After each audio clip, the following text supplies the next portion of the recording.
Hola, funciona, ¿no? Hello, can you hear me? Okay, good evening.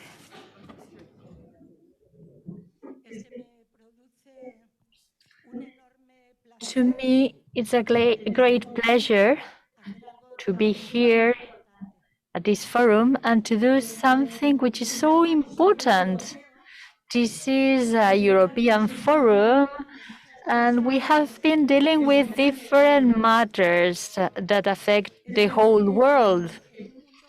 It's true that in a globalized world, we cannot dissociate anything, but in times of COVID-19, in times of a pandemic, in which we have witnessed what is going on in Europe, in Africa, in Latin America, in all continents, we always have a counterexample, and the counterexample is again Cuba. We have a blocked Cuba. We have a Cuba to which Mr. Trump, put under pressure. And now we have Mr. Biden, who is similar to that person who invaded the Cochinos Harbor. So Cuba is undergoing more pressure. So we know that Cubans have been the only ones to leave the country to support countries in dire straits. They have even been to Italy. They have been supporting Italy. Well, Italy, to me, is a European country. And Cubans have been supporting a lot. Well, in the European Union, not in Europe, we have to pay vaccines. It's true that we don't pay directly when we go to get the shot, but we pay them through our taxes, and we are preventing the liberalization of patents. And in some countries, as it's a case in Belgium, there has been a movement to liberalize patents. And I know that some people have fought very well. So now we are in Europe, which is a very interesting place. And we cannot liberalize patents. We witness what is undergoing Africa, and then we have this communist Caribbean country, which has not only vaccinated 100% of the citizens, but also which has sent people to help others in spite of the blockade. The book of our powerful comrade Enrique Ubieta is a very good book, and it will have been very interesting to have him here. And why? Because Enrique could have explained us better all the work done in Italy. But having said that, in order to conclude, we have obtained a video of Enrique, because you know what the situation is in Cuba. A week ago, people were being attacked in Cuba, without any result.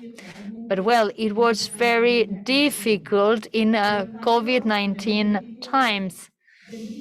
Apart from Enrique's video, we are lucky enough to have with us the Cuban ambassadors to the European Union and in Belgium. So please, ovation for her.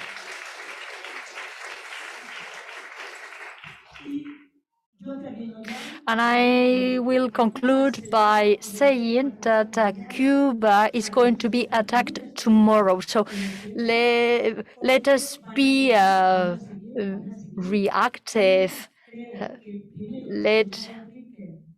Let us act. And now we are going to see Enrique's video, and Ana is going to tell us in further detail what they are experiencing. It's a pleasure and a honor to have you here. Thank you very much.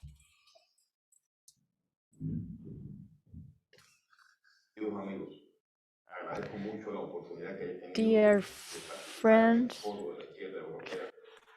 en nombre de Cuba.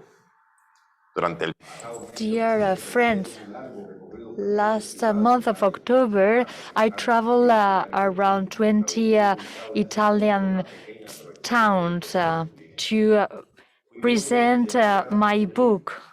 I was a member of a brigade which traveled to the epicenter of the pandemic, and I stayed in Turin for 100 days. So my diaries echo all situations experienced, and I also speak about some thoughts, I give some insights regarding economics, health, interpersonal relations in it. And I also reflect on the pandemic and how it affects to the poorest sectors of society. I also reflect on the killing of George Floyd and the situation that Venezuela and Cuba are experiencing. Italian activists and social activists, doctors who were interviewed for the creation of the books have been paramount to me. They were at the forefront to fight against the pandemic, especially at the very beginning. Cuba sent 57 international brigades to the rest of the world. When Mr. Trump was threatening to ban trade, we were attacked. And Mr. Biden has added over 60 more sanctions. And I would like to remember that we are back in Cuba. And odd as it may be, we were welcomed by the president. We were accompanied to the hotel where we would be quarantined, and we were greeted by many people. Some people were putting their fists on their chests in order to greet us. They were feeling proud about those doctors who had traveled abroad. And we want to build up a society which is more equal inside and outside. I think that a mom should feel proud of her children. And unfortunately, this is something which doesn't happen in a capitalist system. the war against us is the result of different ways of thinking. This is a war which exerts some pressure on the sanctions that have been imposed to our country. This is an act of criminal violence, which is reflected in a document dating 1960. And this document says that the vast majority of Cubans support Castro because he is the only one who can reduce the discontent. And back then, countries were not sending any money to us in order to cause desperation and to overthrow the government. Hundreds of our citizens, mostly children, have died due to the lack of medicines, of technologies adequate for their conditions, while hundreds of doctors were saving the lives of people abroad. We were lacking of ventilators and resources. We couldn't have any money to buy medicines or other equipment. And we see that many concessions have been done to the rest of the world.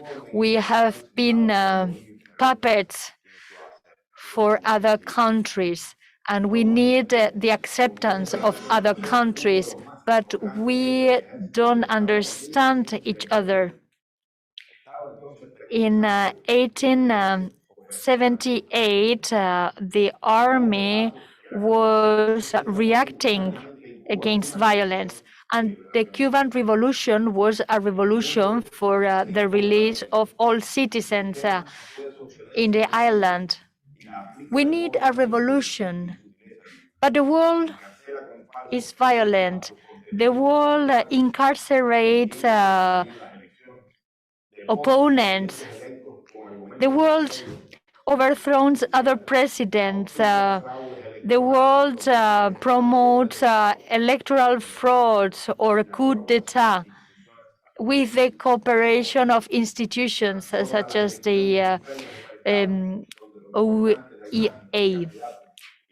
What counts is the candidate and not the content of the electoral program.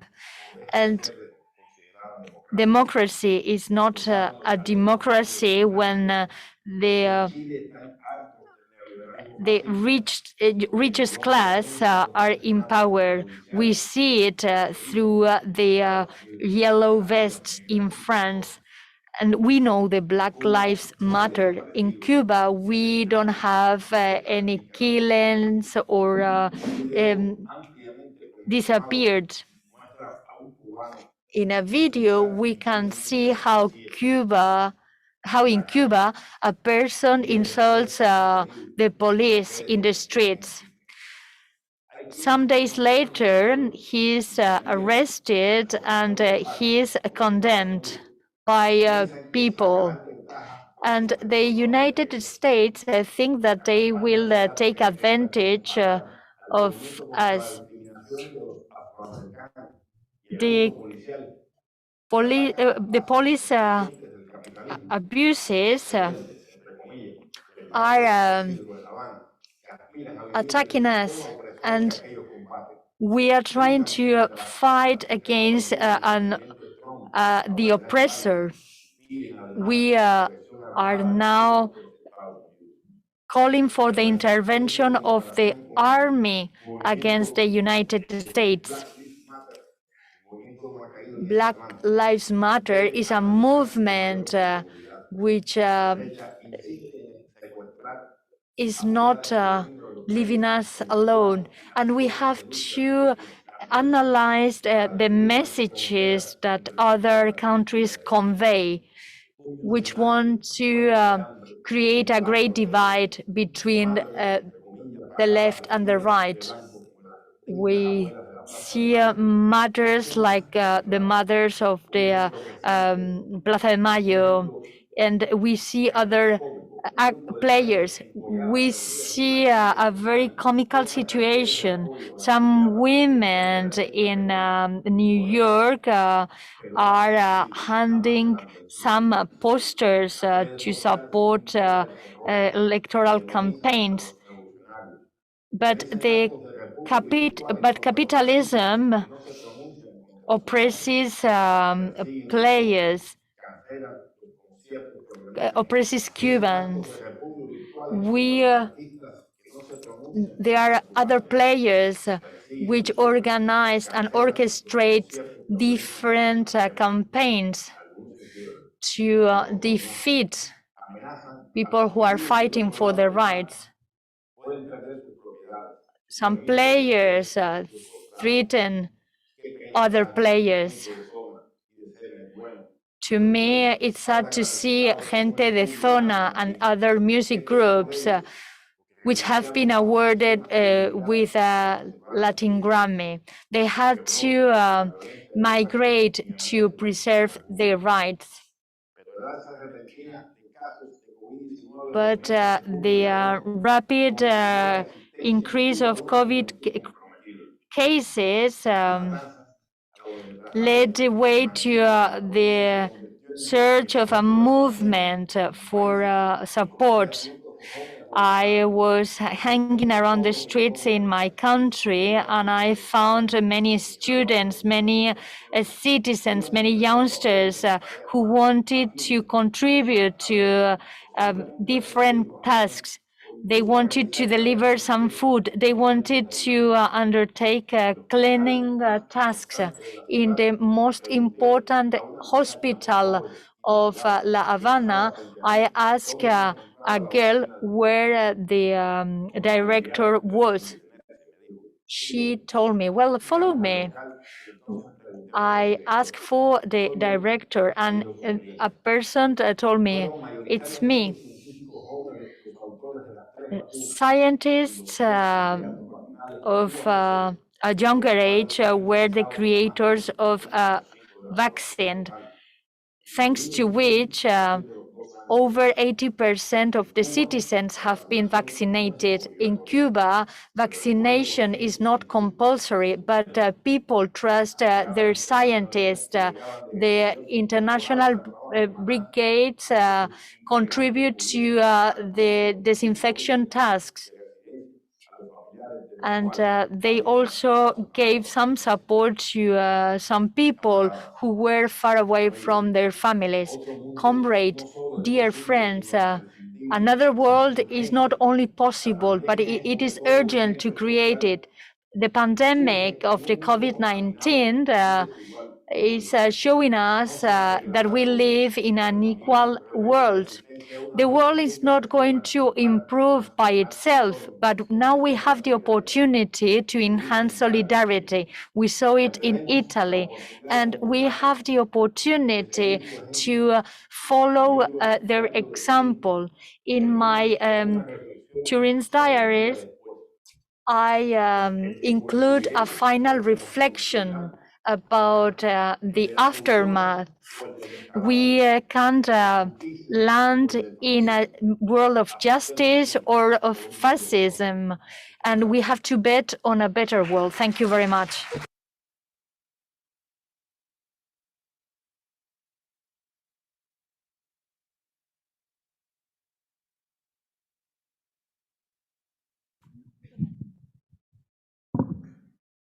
Sí, muchas gracias. Es un placer para mí estar acá. Thank you. Thank you very much. This is an honor for me to be here. Thank you very much, Maite. Thank you very much to you, dear friends, and thank you also to all the friends whom I've met. I arrived in Brussels last month, so I took a few notes. I have so many things to say. So I have noted them down. I come from Cuba.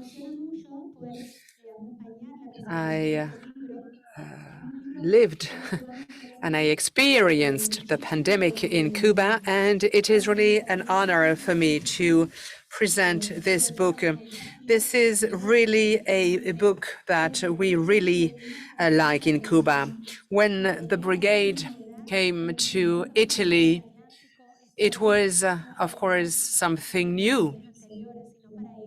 Our doctors had crossed the ocean, not to go to Africa, but to go to the old Europe.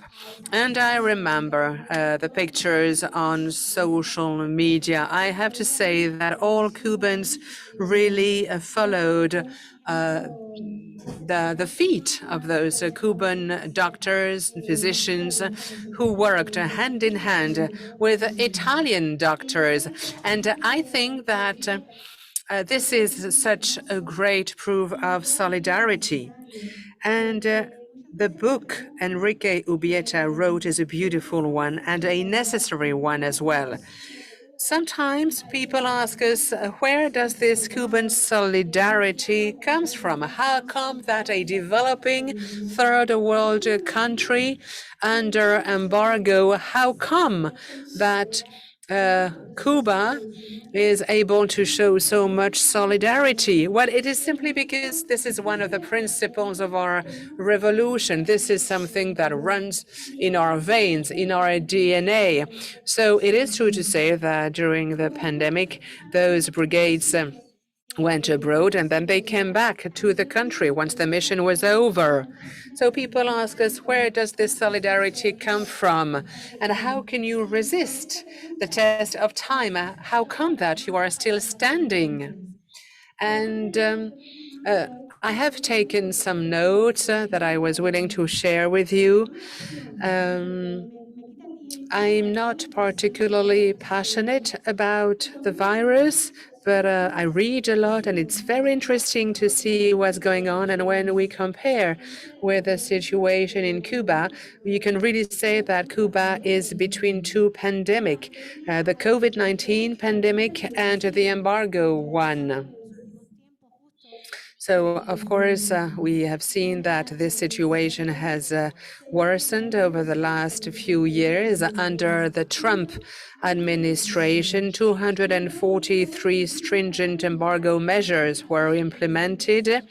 And I have read that the virus can mutate 36 times. Well, the embargo does the same. The embargo changes every time there is a new president of the United States. Sometimes we think that the measures will be eased, but actually, no, it's not the case. They really want to see the fall of the revolution. So this is maybe the reason why we show so much solidarity also. And this explains also the context in which we live. We live day by day. Of course, you could ask, how come that Cubans are still standing? Well, I have written here that they have invested thousands of dollars to attack Cuba. This is a political and a media aggression, a very deep one. We are accused of being terrorists.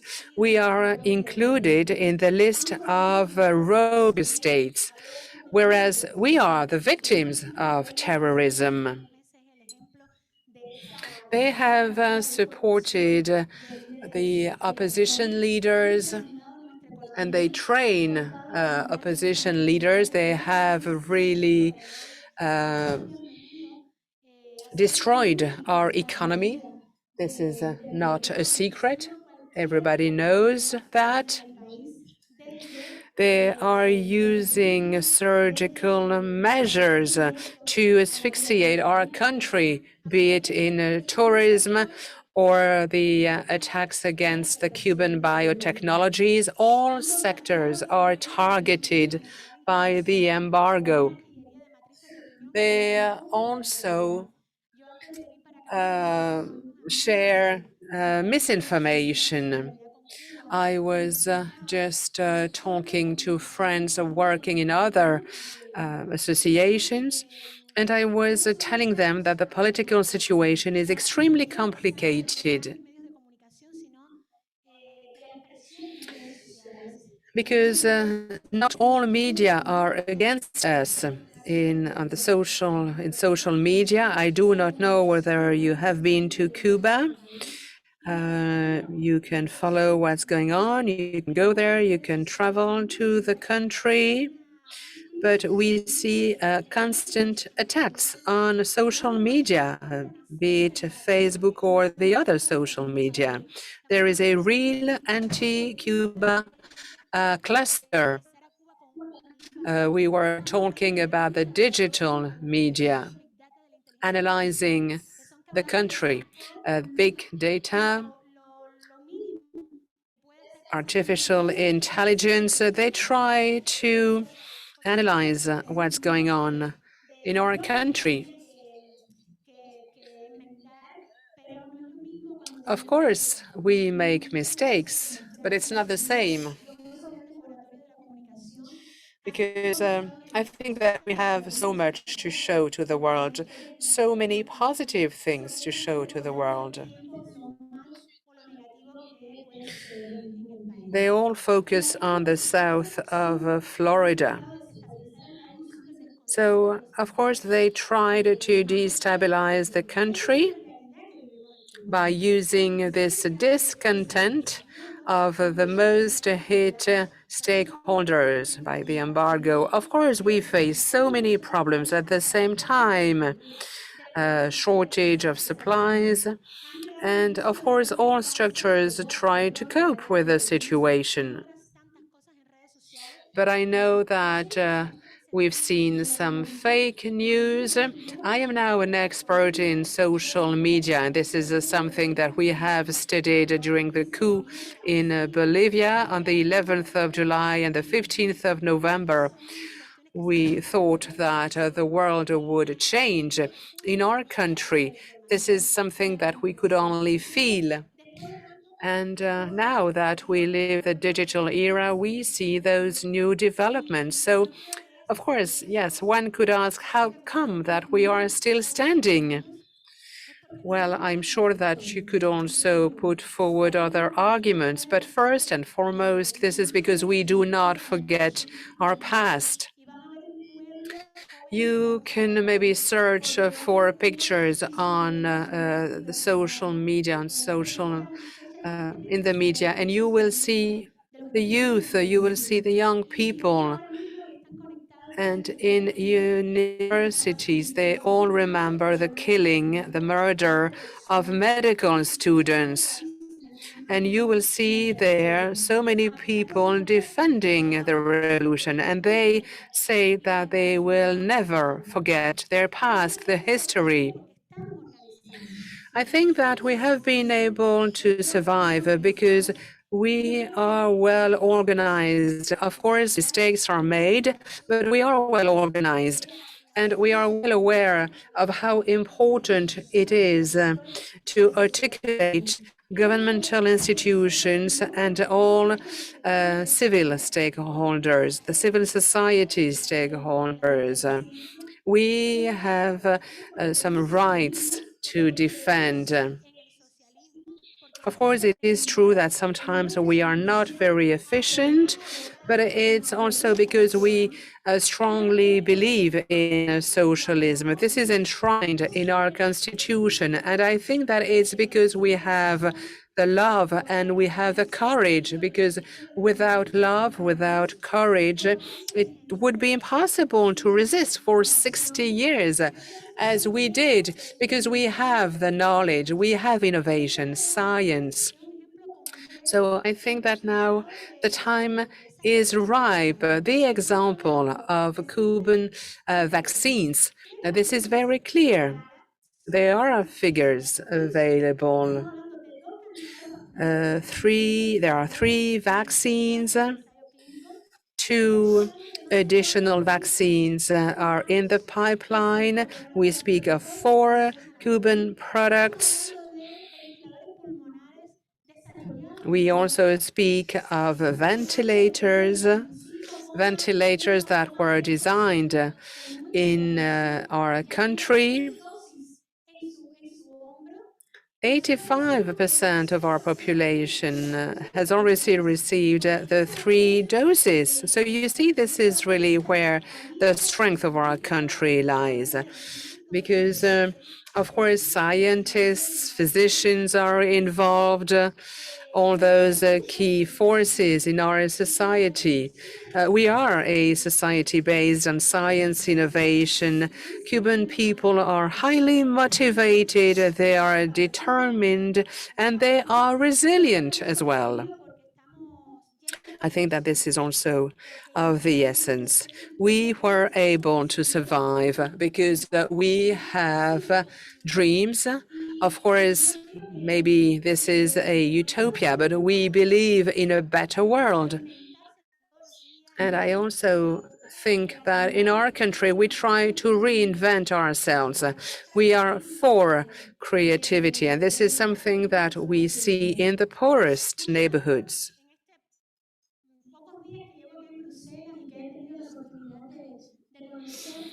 I came to Brussels only recently, but I have been able to meet great people. And they told me that Cuba is actually an example, and this is an inspiring one. Yes, we will resist, we will survive, but of course our country needs international solidarity. We need all of you. We need each and every one of you. I was able to follow the debates yesterday and today, and we need your help. We need your support.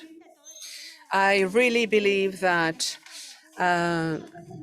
youngsters need to be involved. They shouldn't be intoxicated by fake news. Oppressed people need Cuba as well.